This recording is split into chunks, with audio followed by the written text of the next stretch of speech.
No prep. We just go and Coming in hot. Well- I mean, probably prepped it yesterday. I don't care. Okay. Sounded like you cared. I'm telling you, That sounded like a question. I'm That was telling more you, of a this, statement, Tina. This is an easy topic for me because I Yeah. feel like I could talk to somebody for hours about yeah. these things. I thought he was asking questions and we. Yeah. That's the Yeah, prep. no, that's what I'm saying. Like I whatever questions he asks, I feel like I can be like, he might be like, that's enough. I think we're going to leave this on. Pipe down. Yeah. The beginning. Yeah, we're leaving it. Okay. Everybody can see what the behind the scenes looks like now. Poor fucking mess. As if they didn't already know what this looked like. Well, anyways, here we are with the Mom Life Podcast, and we're picking up where we left off on why losing weight is so hard, and really what two better people to tell us about it than Josh and Tina, because they've been through their own journey of weight loss. Living it every day. Yes. Still Yes. living it, still going through it, I assume. So I'm going to ask them questions to find out what's made it so hard and really to try to learn what would they have done differently had they known then what they know now, so that way they can help teach all of you or give you guys some pointers on how, hopefully you don't go through some of the same struggles they went through. So learn from their mistakes and, speed up your journey and maybe change your journey or get a different perspective. Hopefully, I got a hunch that's probably what this is going to lead into, is changing where you might be at starting a weight loss journey and what the thoughts that you're having are currently and how we can probably change some of those, and that might make life just seem a hell of a lot better. If I had to guess where this is heading, that's just an assumption with no pre-talking about this at all. Here we go. And you'd expect nothing less from us. That's right. Absolutely. This is all real life stuff. Yeah, so I'm just putting them on the spot here. So like I said, Okay. we're gonna go through their journey a little bit and see kind of where this goes. But you guys are gonna have to think back a while. But I mean, really, when did this start for you, for the both of you? When did your weight loss, the idea of I need to lose weight, when did that first register? Tina. 2015 is really where I can identify that throughout my whole life, I've always been an up and down. But in 2015 is where I found myself 5 years after having kids. So it wasn't like, I just had a baby, I really need to lose weight. Needing to lose weight was something that was on my mind since I knew what weight was. Okay. So As a it's female, really been right? into So a a long lifetime. time. But where it became more urgent, and when I started thinking differently about what it meant about me or for me, was in 2015 when I found myself at the highest weight I'd ever been, and realizing that the trajectory I was on, the path I was on, was just bad physically, it was bad mentally, and I didn't know I didn't know what to do. And so it was just like frustrating. Okay. It's frustrating. So ultimately, it's been a lifelong thing. Yes, I've never. Like, yes, there's never really just been a moment where I was never on one. Like, always kind of been on it, but then the real one really hit in 2015. yes, that's when it was. Nothing is getting better here. Like, that's when it just hit me like a ton of bricks. Like, something needs to change. Okay. Josh, how about you? So my first one was 1996, halfway through college. How old are you? I'm really old, Jeff. But halfway through college, I had put on the initial college weight, and for the first time, and I'm barely an adult, and it started to hit me that I didn't like being this way and had no clue what I was doing and totally doing all the wrong things. But when you're young and you just start exercising a little bit, things happen. It didn't truly hit me as an adult because I then had, 14 more years of up and downs as you start becoming an adult, having kids, getting married, all those things.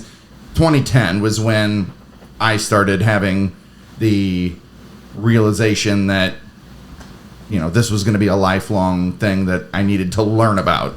Okay. So whenever you guys first, 2010, 2015, when things got serious, what did you think the process was going to look like? Well, in 2015, my beginning thought was to do what I had always done, which was to commit to something that I thought I would be doing temporarily to get somewhere, and then probably repeating the process. Like, looking back now, that's not what happened, but that's just what I thought would happen. Like, I started just searching for what could get me there the fastest, and never even thought about staying there. Just like, how can I get this weight off really quickly? Okay. Josh, Yep. how about you? Get on the treadmill and run for a long time and eat salads. Just, No, you're right. And restricting the size of your salad. Yeah, exactly. Okay. Yep. So when you're thinking about this, and maybe slightly before you got it, what kind of relationship did you actually have with food? I drive through, carry out, and also alone and in private. So in front of people, it may look like I just appear to have a normal relationship with food, but privately I'm binging. Yeah. I mean, Okay. hitting, like, that was self-care. Primary school drop-off, McDonald's drive-through. So On repeat. doing something for you meant going to get something to Yep, eat. and that's where I was and where I had been for many months, potentially years, if I could go back that far with my memory. But yeah, my relationship with food was out of control. I loved food, and I loved eating. I still do love eating, but I would say it was bad. Mine has been almost like an alcoholic or a drug addict, where you eat because you're happy, you eat because you're sad, you eat because you're bored. Like, you would find any reason to go treat yourself. Absolutely. I agree 100% with that. Emotional eating could be any emotion. Yeah, it didn't matter what the emotion was. It could also be content. Yeah. Okay. Did you know we had this?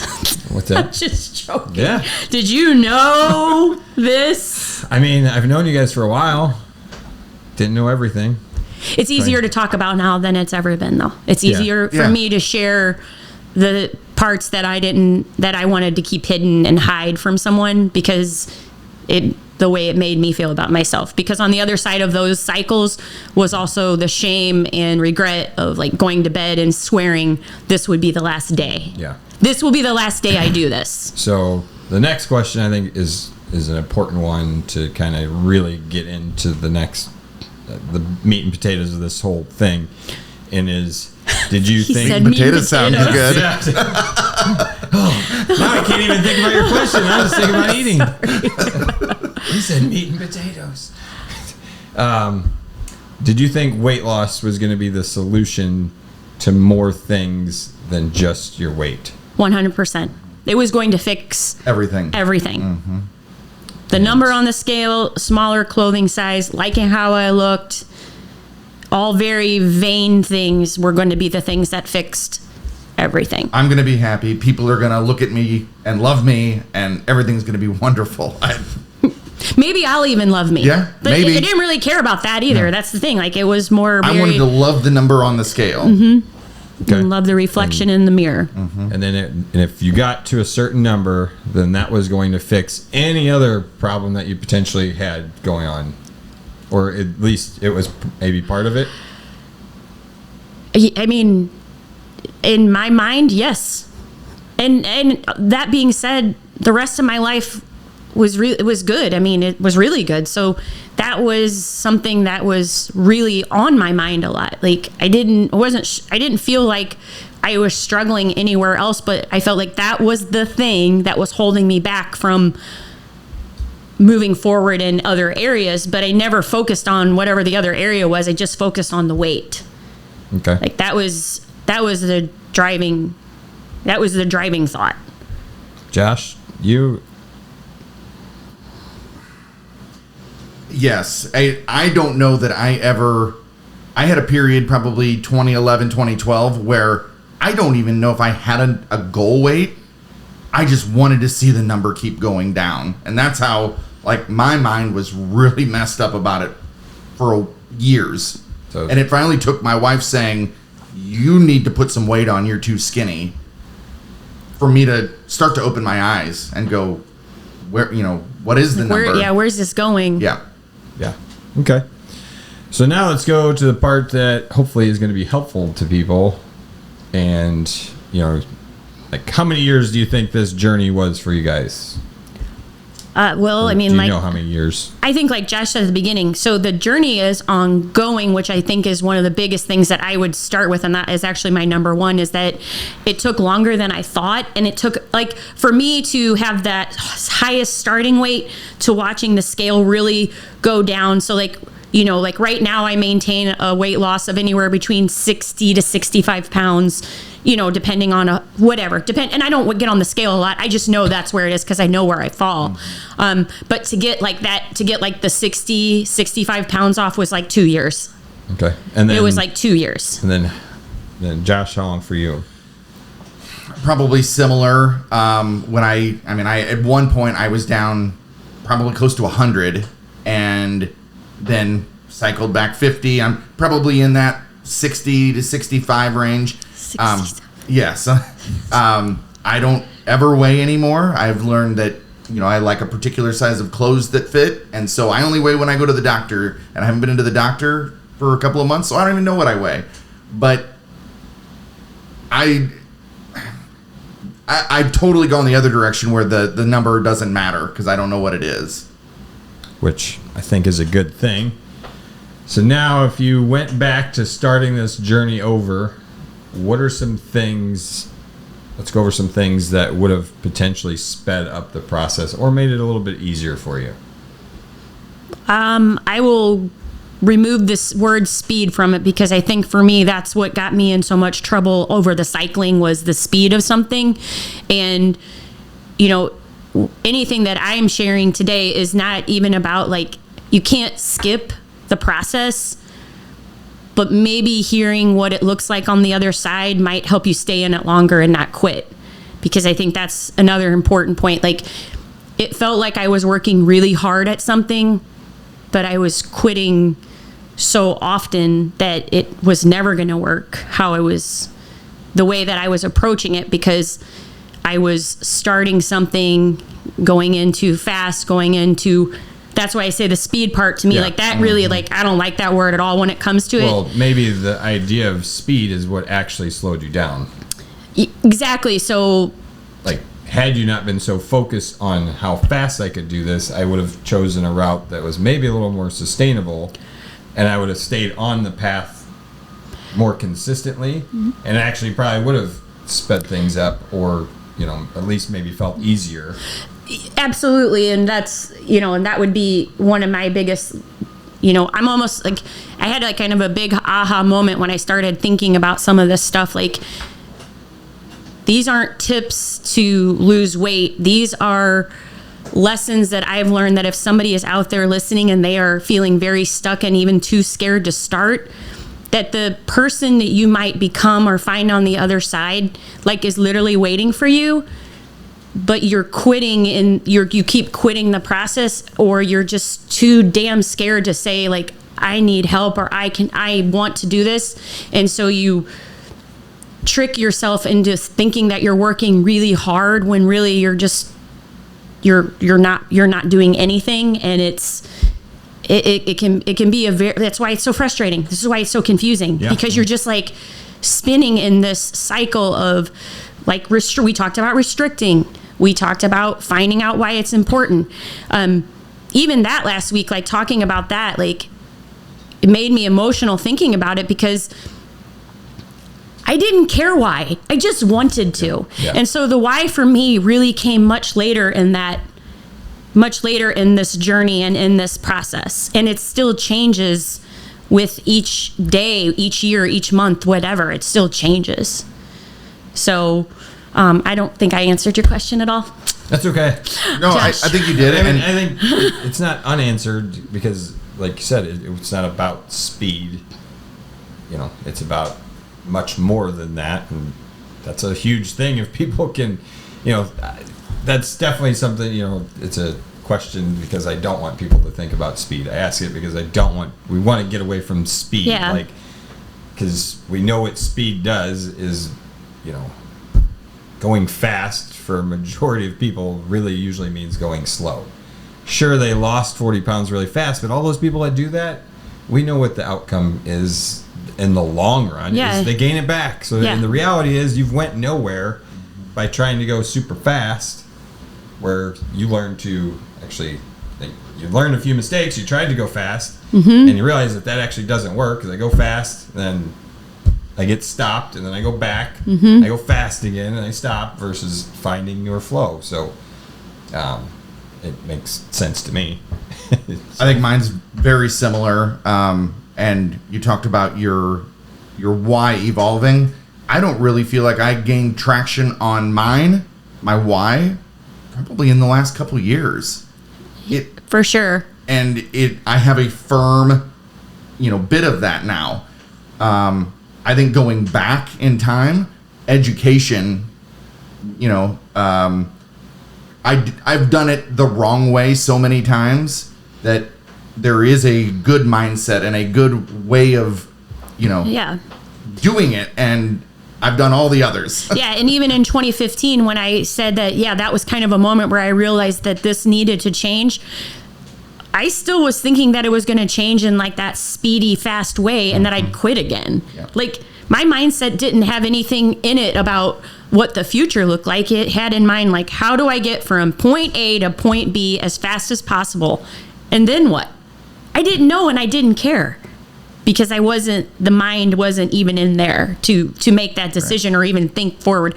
And that's what maybe somebody listening today might realize. Like, I recognize that as a woman who has been in a much larger body, how uncomfortable that feels, and how much pressure you feel is on you to look a certain way or feel judged everywhere you go.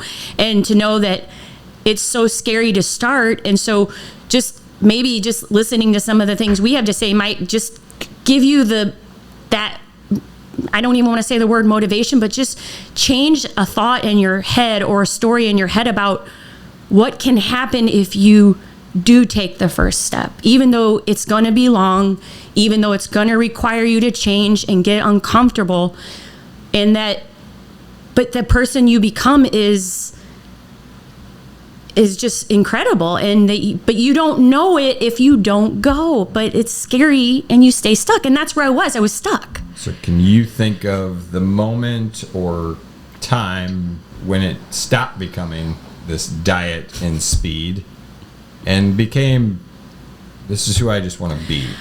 I mean, I will say that the journey and the process, the things that I have learned about myself over the past 12 years is ongoing still today, but more of like the shift of I need to go fast, I just need to do this, to it's not actually about that anymore.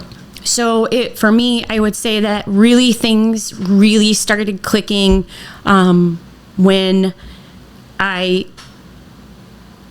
like, the community here at Pulse, like being in the group workouts with you guys and with the other ladies that I met that I didn't know, starting to run, something that I said I hated but only made up just because I didn't like the way running made me feel in my body, because it didn't feel like I was good at it. And so starting to do things that made me uncomfortable really helped solidify that mindset shift, but it still wasn't all the way there. And so that's why it's important that, like, the constant quitting and the constant starting over, that's what keeps us really stuck there. But finding somewhere where you can have support and have a community around you, people cheering you on. Like, I probably never even thought about a why until he probably one day asked me, well, why is this important to you, right? Like, I know for sure that nobody in my entire life had ever asked me that question. And so that's why when we talk to people now and we say, well, why is this important to you? Like, a lot of people are like, I don't know. I don't know. It just is. And so for me, it was just about stepping out of my comfort zone, doing something new, trying something new, being okay at not having it mastered, But now today, knowing that I don't ever want to be the master of anything, because that means I'm not learning anymore. But I couldn't have said that in 2015. In 2015, it was just about things started clicking, whatever, 6 months, 9 months, 12 months. I couldn't put a date on it. That's impossible. All I know is that I found somebody on this journey that I never met before. And it was me. And I don't know where my life would be if I hadn't kept the path. Yeah, and that's the most important part. I wasn't looking for necessarily a specific date, but like what was the thing, and finding yourself. It was just lots of little things. Is a pretty cool experience, I would imagine. It's I can't even. I don't even when I think back on my journey, when I was in it, it was hard and definitely challenging, but I look back on it now and it almost makes me really proud and emotional, because she just needed me today. Looking back on her, I could be here's my hand, just keep going, we're gonna get there. And now I still know there's somebody in the future that's still waiting for me and saying the same thing, hey, we're almost there, let's just keep going. And I just love the idea of that. How about you, Josh? Same kind of story. I can't pinpoint an exact date, but I can tell you that over the past couple of years, and I'm going to single you two out because you've been a big part of it, you pushing the why, and because until I understood that why, and you constantly, why do you want that? And then you are excellent at the self-reflection and calling yourself out.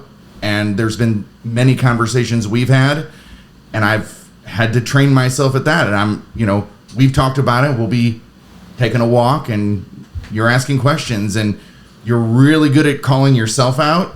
And so I started looking within and asking those same questions to myself. And it takes, to me, it's the understanding the why and being honest and open with yourself. Mm-hmm. Oh, yeah. At some point during this process, did you go was there ever a point where you weren't the priority and you became the priority? In your life, just if you look big picture, Tina was Josh, you guys were potentially at the bottom of your priority list, and did you start to move up the ladder to become more of a priority? Yes, absolutely. So in 2015, going back in time, I had, 4 kids that were all still in school, maybe one that wasn't even in kindergarten yet. And so life was very full of, my husband and I both worked. We were raising kids. The kids were in activities. There were very few free moments or time. And that's really why I found probably so much comfort in that alone time. And that's when I used to fill it with unhealthy behaviors. And when I started focusing in on myself, there was a lot, I had a lot of guilt around should I be going to work out? Should I go on a walk or a run?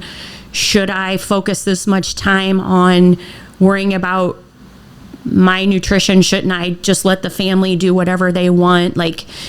Just all of those things, always second guessing myself if I was doing the right thing, and that maybe I shouldn't be taking so much time for me. That was definitely always on my mind. It's not anymore, but that took a long time to realize that it took a long time to really go to the shift from this is not just for me, this is for other people as well. There are other people who are benefiting from me showing up for myself, but that initial push to do that really came from, again, the community that I was in here at Pulse. It came from at home, just the support that my husband and my kids always gave me. I always had really good people in my corner cheering me on and really pushing me and encouraging me. So that was a big part of it for me, to have the support that I have, the support system that I have had and still have. My rock bottom would have been early 2010. I had a back injury, so I was a stay-at-home dad at that point. We had 2 kids, both in diapers, And so I'm changing diapers, and Michelle, she's the breadwinner, so she was always gone, and I was home with these 2 kids all the time. And you know, you've said before, like, there was a period where you were just a mom, and that's when you said that, it was like, oh my gosh, in 2009 and 2010, I was just a dad. Mm-hmm. Yeah. And that was when I secretly decided that I was going to do this. I didn't tell anybody. I just, when the kids were napping, I went down and started getting on the treadmill. And like I said, I was starving myself and exercising too much, but I was trying to lose weight, and it started to happen. And after people started noticing, that's when, you know, Michelle was like, what's going on? And so then she was supportive. And then it led to me starting to get educated, starting to put some pieces together. And then, you know, 3 years down the road, then I came to Pulse. But that was the very early stage there. Yeah. So if we had to narrow this thing down to one thing that people could really do to, you know, especially, you know, moms, to make the change that's going to change big picture, not just weight, because, you know, I know we cringe by just talking about just weight. I know we know people want to hear about it, but it's cringy for us, but we still have to bring it up. So, you know, now how do we, what's the thing that people need to realize to go full circle and get off this speedy, just lose weight, to the full transformation that I would say both of you have went through and are going through? It never ends. We're all transforming. This one is so tough for me to even like narrow it down to, like, I can't think of, I mean, my assumption, or what I think is most important, and like I said, you guys might feel different. I haven't been through this process, is stop putting yourself last.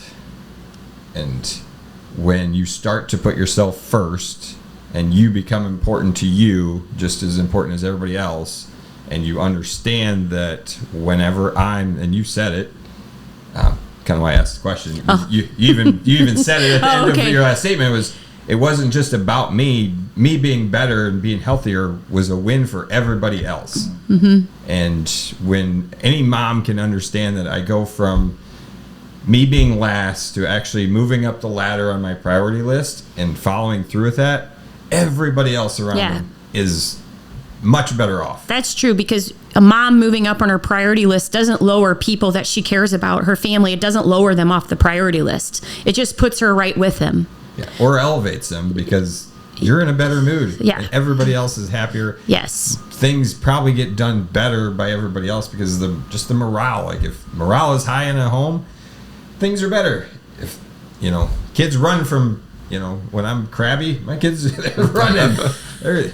Colton hears me coming in talking about TV, he snaps that thing off as quick as he can, and he's like, it never happened. I was never on this television. And versus if I come in and the mood is different, and it's like, hey buddy, let's go do this other thing, let's get outside.